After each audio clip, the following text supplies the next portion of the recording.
Here is the text exactly as you provided it. Have you heard the weeping in the dead of night? A mournful cry drifting along the water's edge, haunting and desperate, as if echoing from beyond the grave. Ay, mis hijos!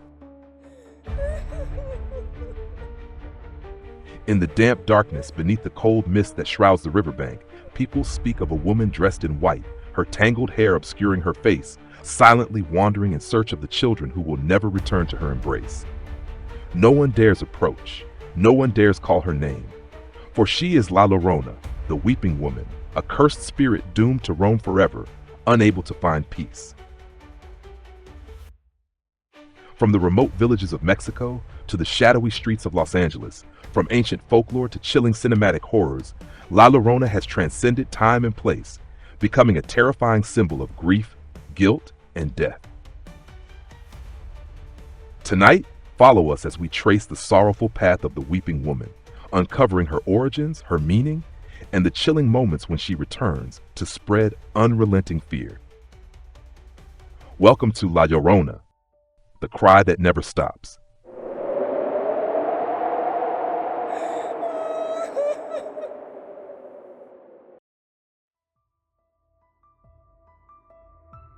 The legend of La Llorona, or the Weeping Woman, is one of the most famous and haunting folktales in Mexican culture and among Spanish-speaking communities. Its roots trace back to colonial times, telling the tragic tale of a woman named Maria, a beautiful yet impoverished woman. According to legend, Maria fell in love with and married a wealthy man, but after having 2 children together, the husband grew distant, eventually abandoning her for another woman. Consumed by despair and betrayal, Maria lost control and committed a horrific act. She drowned her own children in a river. Realizing what she had done, she was overwhelmed with remorse and took her own life by the same river. But her soul found no rest. Cursed for her unforgivable crime, Maria became La Llorona, a ghost doomed to wander the riverside night after night, her anguished cry of "Ay, mis hijos" echoing from the underworld. It is said that La Llorona searches for children to replace her own, and hearing her cries at night is considered a harbinger of misfortune or death. The legend is both a reflection of a mother's eternal grief and a moral warning about the consequences of rage and uncontrolled emotion.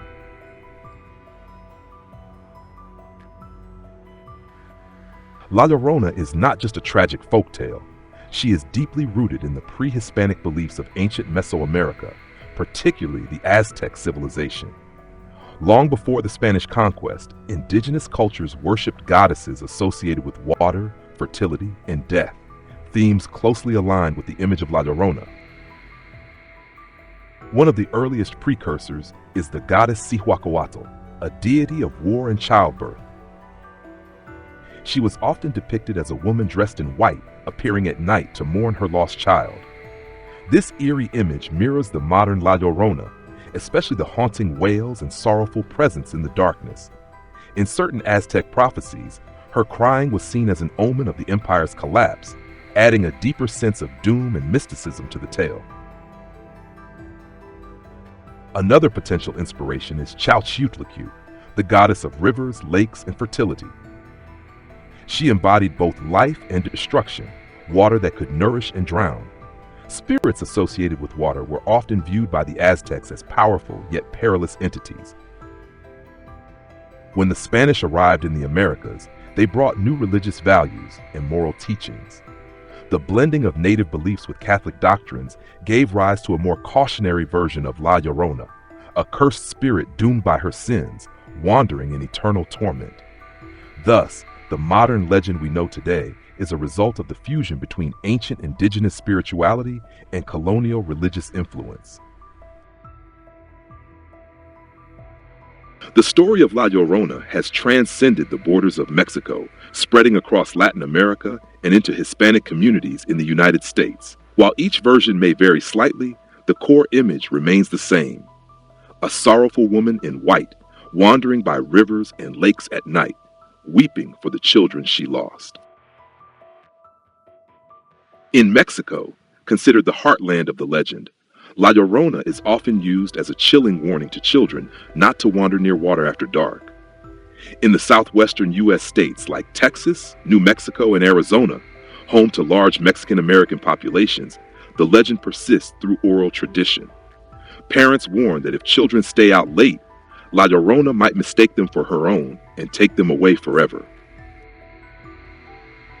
In South American countries like Venezuela, Colombia, and Argentina, similar tales exist under different names, but the essence is consistent: a grieving mother, damned by her actions, whose soul cannot move on. In some variations, La Llorona is not only a mourning spirit, but also an avenging one, punishing those who harm their families or defy moral codes. Thanks to widespread retellings in folklore, modern media, and cinema, La Llorona has become a spiritual icon in Spanish-speaking cultures, both a source of dread and a moral lesson used by adults to warn, frighten, and protect the next generation.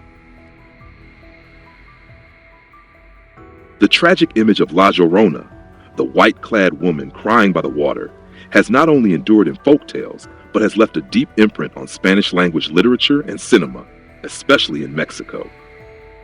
Her sorrowful and mysterious figure has moved beyond whispered stories into poems, plays, movies, and even the famous horror franchise, The Conjuring universe. La Llorona began to appear in Mexican literature in the 19th century. One notable example is the poem by Manuel Carpio, a doctor, writer, and politician who lived during the post-independence era of Mexico. In his famous poem, the image of La Llorona is hauntingly portrayed as a tormented soul wandering in search of her dead children. Carpio not only helped bring La Llorona into mainstream literature, but also contributed to shaping her symbolic role, a mother condemned to the torment of grief and spiritual punishment. Since then, La Llorona has appeared in various forms of literature, from short stories and poetry to novels, often as a symbol of sorrow, punishment, or the cost of irredeemable mistakes. The haunting presence of La Llorona is not confined to the page. It has quickly made its way to the screen, inspiring numerous horror films. One of the earliest and most notable cinematic portrayals is the 1974 Mexican film La Maldición de la Llorona, The Curse of La Llorona. Produced during a time when Mexican cinema sought to blend folklore elements with Hollywood-style horror, this film stands as a clear example of cultural crossover. La Maldición de la Llorona portrays the central character as a terrifying supernatural force rising from a tragic past to threaten a modern family, a narrative approach that has since become a recurring motif in later horror films. Years later, Hollywood also embraced the power of this legend. The film The Curse of La Llorona, 2019, directed by Michael Chavez, is the clearest example of an attempt to bring La Llorona to global audiences. Set in 1970s Los Angeles, the story follows a social worker and her two children as they are haunted by the spirit of La Llorona. With production backing from New Line Cinema and Warner Bros., the film was marketed as part of the Conjuring universe, a move that attracted a large following of supernatural horror fans. Although The Curse of La Llorona was heavily marketed as part of the Conjuring universe, the actual connection between the two is quite weak. The only link lies in the appearance of Father Perez, a character who previously appeared in Annabelle, 2014. However, his role is minor and contributes nothing substantial to the main storyline of the Conjuring universe. Many have argued that promoting the film as part of the famous franchise was more of a commercial strategy than a genuine attempt to expand the universe or logically connect the characters. This left many viewers disappointed, especially those who had expected a deeper, more seamless blend of modern horror and Latin folklore. Despite its commercial success, The Curse of La Llorona received mostly negative reviews from critics.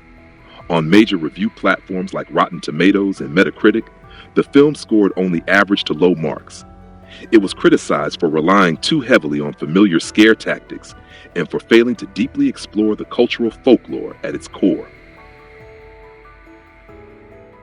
noted that the film missed a valuable opportunity to delve into the cultural origins and spiritual depth of the La Llorona legend. Rather than focusing on the tragedy of a grieving mother or the cultural tensions in immigrant communities, the film followed the well-worn path of modern horror: jump scares, dark corners, screaming, and repetitive chase scenes. As a result, the cinematic La Llorona became just another generic ghost, stripped of the unique traits that made her a lasting figure in Mexican and Latin American consciousness.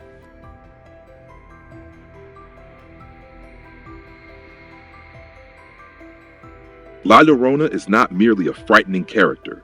She is a cultural symbol layered with meaning, encompassing maternal grief, punishment, and the historical memory of oppressed indigenous peoples. Though she has appeared in various literary and cinematic works, her figure still holds much untapped potential. Rather than using La Llorona as a mere excuse for cheap scares, filmmakers and artists should approach her legend with a sense of cultural understanding and respect. By thoughtfully blending traditional folklore with modern storytelling, La Llorona can continue to evoke fear, not just in the shadows of movie theaters, but deep within the minds of viewers, as a cry from the past that has never been soothed.